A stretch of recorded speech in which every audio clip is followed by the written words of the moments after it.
तो दोस्तों, आज हम लोग कहानी सुनने वाले हैं एक जंगल में एक शेर और एक लोमड़ी की। तो चलिए हम लोग शुरू करते हैं। एक घना जंगल था जहाँ एक शक्तिशाली शेर राज करता था। वह अपनी ताकत और दहाड़ के लिए मशहूर था, पर बहुत आलसी था।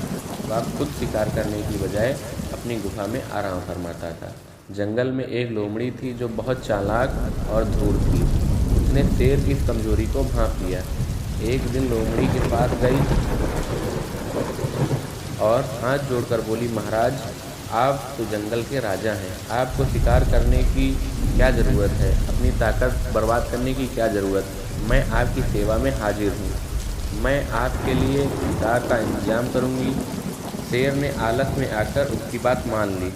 अब लोमड़ी रोजाना चालाकी से जानवरों को फुसलाकर शेर के गुफा के पास लाती थी। वह जानवरों से कहती, राजा ने आपको दावत पर बुलाया है। जैसे ही कोई जानवर गुफा के पास आता, लोमड़ी शेर से कहती, महाराज, ये जानवर खुद आपकी सेवा में आए हैं। लोमड़ी इस तरह शेर के लिए शिकार का इंतजाम करती और चुपके से अपना हिस्सा भी खा लेती। शेर को लगता था कि उसकी शान की वजह से जानवर खुद उसके पास आ रहे हैं। वह लोमड़ी की चालाकी से अनजान उसकी बातों में फंसा हुआ था। एक दिन लोमड़ी एक लोमड़े को फुसलाकर ला रही थी तो शेर को शक हुआ। उसने ध्यान से देखा और लोमड़ी की सारी बातें सुन ली।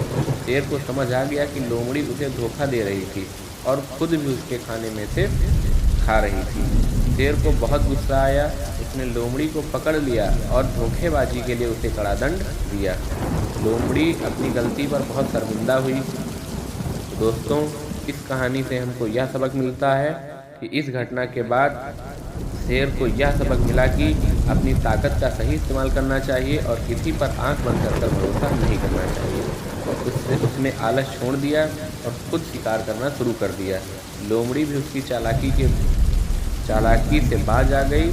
इस तरह जंगल में शांति और न्याय का राज फिर से पुनः स्थापित हुआ।